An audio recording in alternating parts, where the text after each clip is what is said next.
నమస్తే, welcome to news cafe. నేను రవి. ఈరోజు వివిధ దినపత్రికల్లో ప్రచురితమైన ప్రధానాంశాలతో పాటు వాటిపై విశ్లేషణ ఈరోజు న్యూస్ కేఫ్లో ఉంటుంది. ముందుగా ఈనాడు దినపత్రిక విషయానికి వస్తే, దొంగలు వచ్చారు దొరక్కండి అంటూ ఒక కథనాన్ని ప్రచురించారు. ఇక మరో అంశం ఏంటంటే, కేసీఆర్ కేటీఆర్లవి తీవ్రమైన నేరాలు, ధరణి పోర్టల్, ఓఆర్ఆర్, ఫార్ములా ఈ రేస్ విషయాల్లో వారికి ఏ శిక్ష విధించాలంటూ సీఎం రేవంత్ రెడ్డి అసెంబ్లీలో వ్యాఖ్యానించినటువంటి వ్యాఖ్యల్ని బ్యాన్ రైటంగా మనం ఈనాడు దినపత్రికలు చూడొచ్చు. ఇక కేటీఆర్పై ED case, IAS Arvind Kumar, విశ్రాంత సిఈ బిఎల్ఎన్ రెడ్డి పైన కూడా కేసు నమోదు. ఫార్ములా ఈ రేసు వ్యవహారంలో కీలక పరిణామం, ఫెమా ఉల్లంఘనపై దృష్టి సారించామన్న కేంద్ర దర్యాప్తు బృందం. ఇక ఈ నెల 30 వరకు అరెస్ట్ చేయొద్దంటూ హైకోర్టు ఇచ్చినటువంటి ఆదేశాలను కూడా మనం చూడవచ్చు. ఇక అసెంబ్లీలో రభస, ఫార్ములా ఈ రేసుపై చర్చకు భారాస పట్టు, మార్షల్స్ను నెట్టేసి పోడియం వైపు దూసుకెళ్లిన భారాస సభ్యులు, పలుమార్లు సభాపతి విన్నవించిన ఆగని నినాదాలంటూ ఒక కథనాన్ని అయితే మనం చూడవచ్చు. ఇక మరో దినపత్రిక విషయానికి వస్తే, ఆంధ్రజ్యోతి దినపత్రిక వస్తే, పాలమూరు రంగారెడ్డి డిపిఆర్ వెనక్కి, నీటి కేటాయింపులపైనే ప్రధాన అభ్యంతరం, కేంద్ర జలవనరుల సంఘం సంచలన నిర్ణయం, బ్రిజేష్ ట్రిబ్యునల్ కృష్ణాలో వాటాను తేల్చేదాకా ఆ 45 టీఎంసీలపై ఎవరికీ హక్కు లేదని వెల్లడి. ఇక తండ్రి కొడుకులు నేరగాళ్లు, కేసీఆర్ కేటీఆర్లను శిక్షించాలంటే దేశ చట్టాలన్నీ చదవాలంటూ సీఎం రేవంత్ రెడ్డి వ్యాఖ్యానించినటువంటి వ్యాఖ్యల్ని మనం చూడవచ్చు. ఇక అప్పుల నుంచి దృష్టి మళ్లించేందుకే ఫార్ములా ఈ కార్ రేసుపై కేసు, అందుకే సీఎం రేవంత్ సర్కార్ నడుపుతున్నట్లుంది. రూపాయి కూడా దొరకని కేసు, ఏసీబీ దాకా, ఓఆర్ఆర్ టెండర్ల నిధులు రుణమాఫీకి ఇచ్చాం, గోల్మాల్ అనిపిస్తే రద్దు చేయనంటూ కేటీఆర్ వ్యాఖ్యానించినటువంటి వ్యాఖ్యల్ని మనం చూడవచ్చు.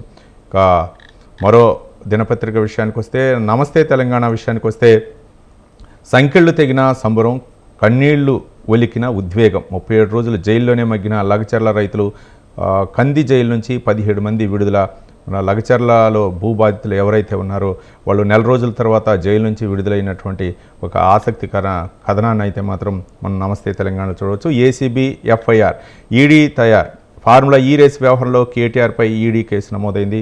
ఒక పక్క 10 రోజుల ఊరట కల్పిస్తూ హైకోర్టు ఇచ్చినటువంటి తీర్పు తర్వాత మళ్ళీ ఈడీ కూడా కేటీఆర్పై కేసు నమోదు సిద్ధమైనట్లు తెలుస్తుంది. మరోపక్క త్వరలో సమన్లు జారీ చేయొచ్చన్నటువంటి ఒక అంశాన్ని అయితే మాత్రం నమస్తే తెలంగాణలో చూడవచ్చు. ఇక ఆంధ్రప్రదేశ్ విషయానికి వస్తే, ఆంధ్రప్రదేశ్లో చంద్రబాబు స్మగ్లర్ అనే మాటే వినపడద్దు, బియ్యం అక్రమ రవాణాపై ఉక్కుపాదం, మిల్లుకు ధాన్యం అప్పగించిన గంటలోపే రైతులకు డబ్బులు ఇచ్చేలా చర్యలు. కృష్ణా జిల్లా పర్యటనలో ఏపీ సీఎం చంద్రబాబు నాయుడు వ్యాఖ్యానించినటువంటి వ్యాఖ్యల్ని మనం చూడవచ్చు. ఇక ఒళ్ళు వంచి పనిచేస్తా, మీ సహకారంతోనే అభివృద్ధి, ప్రతి 3 నెలలకు మన్యం జిల్లాకు వస్తా, ఉప ముఖ్యమంత్రి పవన్ కళ్యాణ్ గిరిశిఖర గ్రామంలో రోడ్డు నిర్మాణానికి శంకుస్థాపన చేశారు. ఇక మన్యం జిల్లాలో పర్యటిస్తూ పవన్ కళ్యాణ్ వ్యాఖ్యానించినటువంటి వ్యాఖ్యలను కూడా మనం చూడవచ్చు.